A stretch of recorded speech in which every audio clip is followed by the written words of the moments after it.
Žijeme v krajine zázrakov a manipulácií verejných mienok. Sme svedkami neustálých manipulácií, počnú z mediálnych kampaní, telenoviel, televíznych správ. Často sa nedajú pozerať televízne noviny, nakoľko vidíme len vraždy, vidíme útoky, vidíme nevraživosť. Musíme zakrývať svojim deťom oči preto, aby nevideli násilie, aby nevideli zlobu. Televízne reportáže sú často len o neúspechoch a noviny, ktoré sa predávajú najlepšie, sú bulvárne. K tomu všetkému prispieva i mediálna stratégia politických strán, ktoré sa neštítia ničoho a používajú práve tieto negatívne vlastnosti a negatívne energie k tomu, aby oslovovali ľudí. Manipulácia má rôzne podoby. V politickom boji a najmä v boji o získaní voliča však sa deje manipulácia v kontexte všetkých týchto globalizátorských médií, ktorá ovplyvňuje myslenie ľudí. Pre naše deti sú hrdinovia komiksové postavičky bez charakterných vlastností. Dnes naše deti nepoznajú Maťka a Kupka, ale obdivujú Spidermana. Predseda Národnej rady sa oblečie ako šaško na akciu, ale nedá si Janiškovský kostým, oblečie si oblek Supermana. V kontexte toho všetkého nás ohorujú mediálne prieskumy. Mediálne prieskumy agentúr, ktoré sú často manipulované pozadím preto, aby prilákali sponzorov, ktorí sa potom vďačne odvďačia za výsledky čísel, ktoré potrebujú jednotlivé osobnosti alebo jednotlivé politické strany. Posledné 2 týždne mediálny priestor chrlili prieskumy agentúry MVK.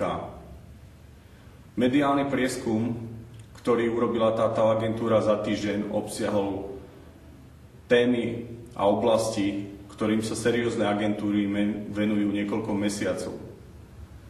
Sociologický prieskum o prieskumoch politických strán, ktoré ani neexistujú a možno existovať ani nebudú, komentár nepotrebujú.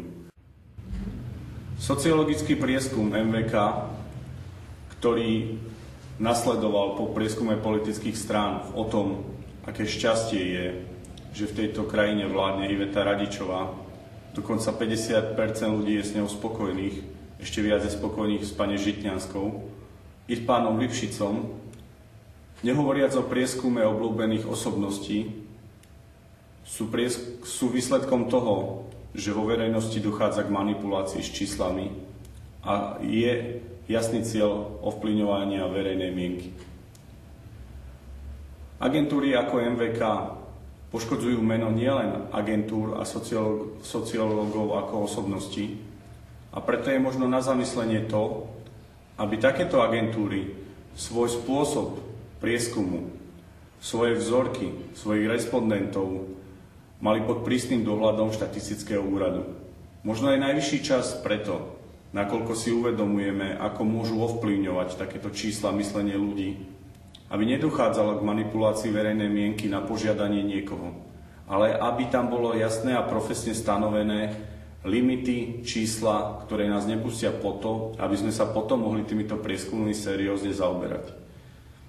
Možno do budúcna Slovenská národná strana sa začne zaoberať úvahou toho, aby štatistický úrad vydával licencie, ktoré budú garantom toho, že nie každý bude môcť podstrkovať médiám prieskumy podľa toho, ako si želá, alebo ako si želá ten, kto ich financuje.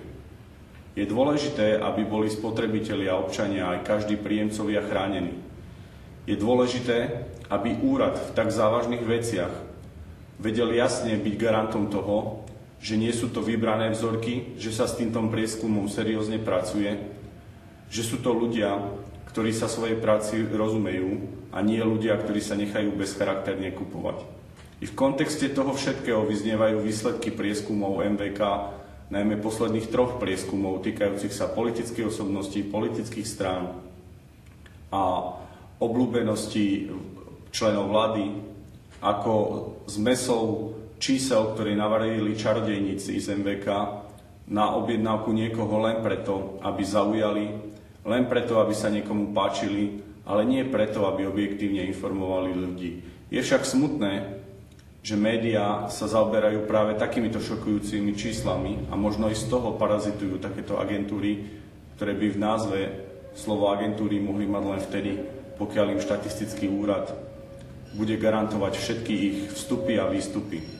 Veríme, že je to cesta, ako zabrániť do budúcna manipulácii verejnej mienky, nakoľko bláznivé telenovely, šialené televízne správy, respektíve iné vplyvňovania verejnosti zastaviť nedokážeme.